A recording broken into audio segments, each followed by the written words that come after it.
Here to talk about the cam and follower design. So basically we came out with this because we didn't want to overuse servos. We already have 6 servos and we didn't want to add on one more to it. And we realized that it'll be more interesting and it will actually we believe that it will be achievable. So we actually made a linear cam, and if you look at it, actually the first obstacle is actually to just get over the frame. And then the next one actually calculates a few bumps. As the maximum that the chicken will reach for the frame was around here. So we created this flat place so that when the chicken turns, it's easier, so it doesn't have any bump nearby. So it's a bit tight. So how the cam works is that this way the chicken face down. So the cam goes up. So this thing that you notice actually that the problem that's caused by here is because the pivoting. So the pivoting, right, this has to be looser so that this cam can go up. So there's not just linear movement but also like sliding movement. So it crosses the first one and then like a chicken, so it rocks like a chicken. So according to the screen, it's just like going up and down like a chicken. Like a chicken usually, like when it eats, it's like that. So once it reaches the end around here, the servo is programmed to turn this way. So yes. So manually turning first. Yeah. So after that, there will be a scene where the farmer will be chasing the chicken.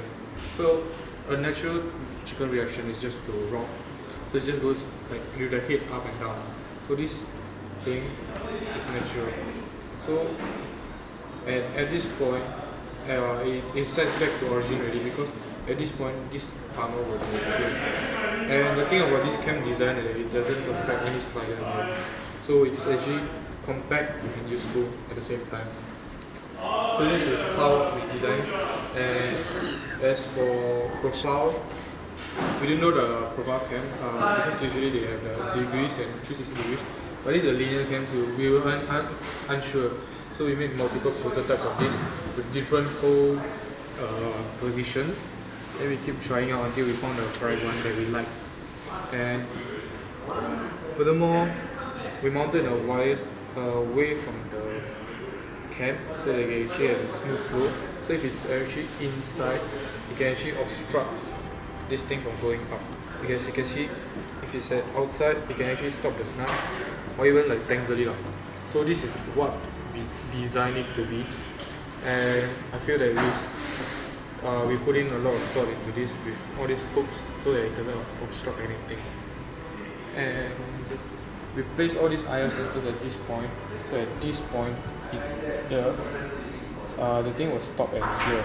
So this will have sufficient space here. Initially, we wanted to do a circle plate here, but we realized that we are pivoting it, so we wouldn't need it. But initially, the design didn't pivot it at this point. So to summarize, there's actually 3 pivot points. Okay, and this is an adjustable. Let me show you. This is an adjustable follower. So actually, if you dip inside, if I take it out, there's actually a slot, so I can adjust it according to how deep, how smooth I want it to be. And this is actually my guide. So there's one pivoting point here. That's not pivot point, just a restricting movement. There's one pivoting here and there's one pivoting here. And there's 3. So total of 3 pivoting points give this motion, as you can see. And this is what we desire. And all these designs have been constrained so that it has a smooth turning point. Okay, so I'm going to talk about the feature of our architecture, then the mechanism of how it works.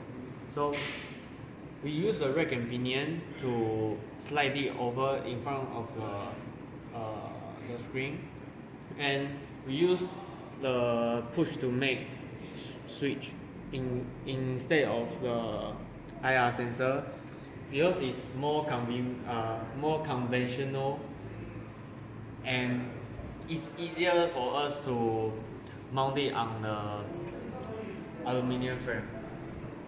So when this thing works in the way that when it's at the starting point, it's actually outside of the spring. Then when you start pulling over, then the architect will slide from the right into the place where the push to make switch stop. Yeah. So it basically works in this way. Thanks. So here we have also a rack and pinion system. Basically, the pinion will rotate, which drives up the rack, which causes this thing to go up. So when this thing goes up, the light will then shine onto this character over here, which will then project a shadow on the screen. So instead of using a gear drive system, a motor drive system or servo, we decided on making it raise up instead of flip up with this system. So this system goes into the motor driver over here, which is then fed to Arduino. So the Arduino will tell the motor driver whether the motor should go up, which will raise it up, or go down, which will place it back into the normal position. So I'll be talking to you guys about the farmer motion, and I'll be focusing more on the egg. So as you can see, the farmer has got two hands and they are independent. That's why they are separated by two servo motors, one holding the egg and one holding the eggs. But I'll be focusing more about the egg today. So in the storyline, the chicken will lay the egg and moves away. So the chicken from this servo motor, it will flip it up and it will appear on the screen, the egg here. And the farmer will need to collect the egg up. So in order to achieve that realistic motion, we put the egg on the arm so that when the farmer brings the arm with the egg up, the egg will flip it down and show the audience as though that the farmer actually collected the egg from the floor. But in reality, he actually didn't. It's just that the servo motor flipped it down and the arm flipped it up, showing that he's carrying the egg. And also, the farmer is able to spin left and right, as you can see with a servo motor down here. So when he walks back and forth, he can change direction facing whichever direction that he's walking towards. We are interfacing with Arduino the position of our motors through IR sensors, these infrared sensors over here. So the infrared sensors work by emitting infrared light and seeing if they can absorb any of it back. So if there's an obstacle in the way, say something white, it will get reflected back into here and it will register a high. It will let the Arduino know that the motor has reached the point. For the servos, there are 3 pins. The VCC pin, which we connected to a 5 volts supply. The ground pin, which is connected both to the common Arduino ground and the supply ground. And the output of the IR sensor, which is then fed into this small circuit where it will defloat the pin. It eliminates the problem of floating pin inside Arduino, which will allow us to actually read the value from the infrared sensor. Without this circuit, we will get random values for the infrared sensors because of a floating pin. Because one of our aims is to have compact space, so we try to keep it as efficient as possible. So we split the IR sensor into 2 segments. One reach directly to the breadboard, which is 1, 2, 3, and 2 that is unreachable. As for the 3, we actually we are not very particular about the color coding. And we have one here that doesn't reach. So we try to keep the VCC to be red and the ground to be black. But due to limitations, we actually apply green. But the output color doesn't matter. So it's actually very messy to put it all over the places. So actually we tried to drill hole under. So basically this is actually sort of like a mini MRT system. So we actually cable tie all these wires. These wires, the cable tie wires are actually IR sensors, VCC and ground. The other green wires are actually for actually the motor drivers. So basically we actually have all the motor drivers there. So we don't want to directly there's this output that we have to bring it over. So what we do is, because the Arduino is positioned here and the pins are here, so we try to drill a hole through here and we distribute at this channel. And furthermore, like this type of motors, we try to distribute from the bottom so it's more clearer. And then we always label two sides. One side for the breadboard, so I know that the breadboard that which pin it goes to and what it is.